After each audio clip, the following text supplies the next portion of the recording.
All right, welcome back to the Great Connect podcast. I am Carrie Allen, and today we are pulling apart another piece of well-being, and we are going to talk about social well-being.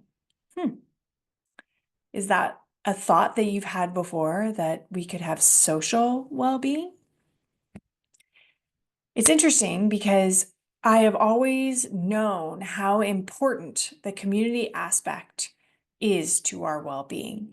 It's truly in my personal philosophy that we utilize at the Human Array, which is a water wheel, and that the community or your friends and family, etc., is the water, and the wheel is your personal work, right? So the water is what makes the wheel turn, what makes progress, what makes forward movement, what generates energy. But that's your individual work, right? So you take something, you scoop up some water, and you do your own work with it.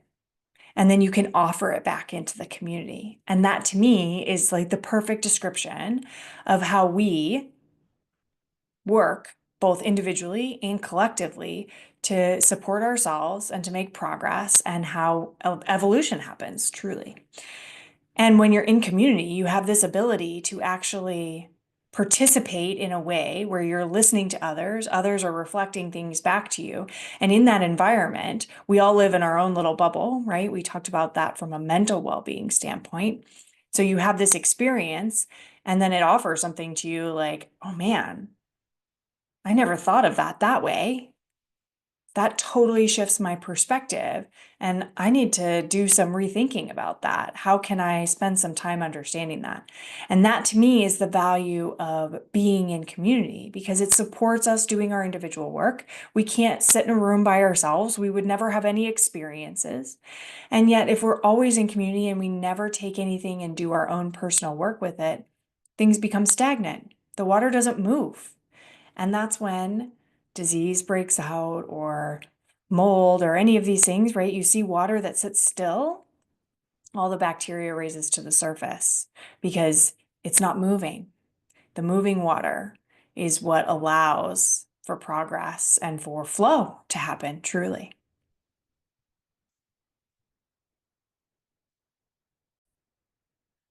All right, welcome back. Quick change of venue. Kids are home from school. I didn't get all my stuff done before they got here. So here I am finishing up this recording so that we can keep things moving while the juices are flowing, right? Sometimes we get in that flow and we just can't stop. So I want to continue on this conversation about social well-being. So we talked a little bit about the importance of that community aspect for us to continue our own personal evolution, the water wheel, and that movement and progress that happens for us individually as well as collectively based on connection and participating in community, groups, family, all different versions of groups or communities. So let's talk a little bit more about what does social well-being then mean? Because I had somebody actually just the other day say, yeah, well, you kind of got to be out of community to be able to do your work. And I was like, oh, I actually feel very differently. But here's the thing, when we start to pull apart social well-being, what we need to remember and consider is the fact that we actually need to determine what is the right level of socializing, get that word out, that we need. Because as we move through different phases of life, our value exchange around socializing shifts. Certain times we need a little bit more alone time, a little bit more inner time. Other times we need smaller groups. Other moments in life, we need big groups. We can need the enthusiasm of a large crowd or a large group of friends. And sometimes it's just that one-to-one connection. So our social well-being is actually tapping into what fills your cup and what drains your cup, right? Because if we're talking about well-being, our well-being, just like the waves from the emotional perspective, are all about creating that consistent calm for us that feels good in our body. And socializing, we've been given a lot of how to, how much, what you're doing right, what you're doing wrong, right? Like the world just wants to tell you what to do. And it's up to you to decide what's true for you, what's right for you. There are a lot of people that identify with introverts or extroverts and how they get their energy. Yes, identify with that. Take what resonates with you in that. And know that on top of that, that can shift and change year to year, month to month, season to season. Because when we're in winter, our style of socializing changes.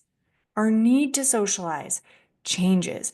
We're in the inner time, the hibernation period. Yeah, we may want to socialize, but we may want to do it in front of a fire, just me and one other person. Versus in the summer, we may want a big backyard barbecue with all the energy and all the enthusiasm because the season is different. So, whether that seasonal shift happens with the actual seasons throughout the course of the month, over a period of time, maybe years, as your life ebbs and flows between different seasons of life, your social well-being should revolve around what is feeling good for you right now. And we need to remember that we do need other people. So when we've started to spiral inward, like in wintertime, we need to pay attention to when are we getting that spike or spark of energy to go back out and connect with others, because that's really important. It's really important to socialize, belonging. There's been a lot of conversation around belonging, community. These are like all the buzzwords. Why? Because we all went deep in for a really long time, and people are like, I need other people. I can't do this. I'm in my own head too much. Remember that voice we talked about in the mental well-being? Here we are back into it. If we're only in our head, we don't ever have the opportunity to get out of that conversation that we are creating in our own world. So, taking the time to identify what feels good for you and allowing that to ebb and flow is what I call social well-being. Sometimes that means you have to give yourself a little push. Because if we go back to that mental well-being, we start creating those crevices of inward, of smaller groups. And that doesn't mean that that's wrong.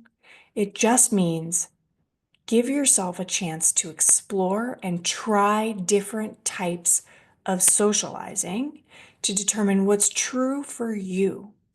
And because we talked about seasons, remember to try it over and over again. Not every single time. You don't need to force. I am not asking you to do something that does not feel good in your body. I am reminding you that your body changes all the time. Your world changes all the time. The people around you change all the time. So every once in a while, you need to get back out there and try that thing that's like, I didn't enjoy that last time. It's been a little bit. Something in me is saying, you know what? I do want to go to that party and I want to see. And guess what? You're an adult. You can leave if you want to, but try it. Give yourself a fair shake at different types of socializing. One-to-one conversations can be terrifying for some people. Oh, I have to actually talk. I have to converse. I have to get deeper with that person. Whereas staying in that bigger group feels safer because I don't actually have to go deep with anybody. Everybody has a different barometer and a different unique well-being sense when it comes to being social. So, what's your value exchange? How do you keep tuning your value exchange when it comes to your inner time and your socializing time? I encourage you to think about this, right? Not just, I didn't like that, I'm not doing it again. What was going on for you? Did you prod and push yourself to go into that situation and it wasn't the right time for you? Okay. So maybe next time you decide before you go, yes or no, right? How can we start to discern for ourselves what feels good for socializing for us uniquely at every unique juncture and season of our lives. Oh, look at this. My necklace is upside down. So when we think about social well-being, we need to think about that exchange, that reminder that when you start telling yourself that this feels safe, you're going to start wiring your brain to say, this is the only way I want to socialize. And sometimes you got to input new information in there to try it out, to learn whether it still feels good or whether it's different. So don't get stuck in that rut, just like we talked about the stories in our mental well-being from a socializing perspective. Every once in a while, you need to branch out a little bit, test the waters again. Remember, there's a million different factors when you socialize, different groups of people, different venues, different events, different seasons, different moments in your life. And so take all of that into consideration to start to discern when is good for you and when isn't. So you don't get stuck in that rut of only one type of socializing. And sometimes that rut keeps us more narrow and brings us into that inward spiral. We need to remember to spiral back out as well. So when we think about social well-being, it layers into, as I mentioned, a lot of mental well-being. Isolation becomes depression, because we're not getting that input from other people. And when we socialize, we feel their energy. So pick your right people. Say, this person is really uplifting to me. It's going to feel great to have a conversation and coffee with them. Give yourself that spark. I was fortunate to be able to take my mom and my daughter to the Nutcracker a couple of years ago, and we hadn't been to the Nutcracker in a really long time, and I think my mom hadn't been since I was a kid. And that isn't something she does very much anymore. And she couldn't stop talking afterwards about how amazing it felt to be there. That is a very high vibe environment. You've got art, you've got people that are enthusiastic, there's joy, there's happiness, high vibrations, lifts your spirits, right? So if you're trying to lift your spirits, find a social event that is going to lift you up. If we're only finding things that are pulling us down, or we're going in with the mentality that it will pull us down, then that's what's going to fill our social well-being. And so then we may retract even more. So situational information, perception, perspective, expansion is so very important when it comes to your social well-being. You got to keep an eye on it. Make sure you're getting those inputs so that you can keep carving those new pathways for yourself socially, which are going to help you continue to expand, to evolve, to recognize the other parts of your well-being that may be on or off for you at the moment. And so getting out there and being with others is going to support your social well-being. You know, I'm going to say it again, because the Human Array is a community marketplace intentionally. I didn't want some flat do-it-yourself, you interacting with you in your mental world experience. I wanted you to be with people. Talk about things, share your opinions, have discourse, discuss, be sparked by somebody else. Expand your perspective because they see things differently than you, or they've had a different experience, or they've been somewhere and they inspire you. That's why we're a community marketplace, to help you connect with other people, because that connection is what's going to help you support yourself and your overall well-being all the way around. So tell me, what do you think about social well-being? Have you ever heard that before?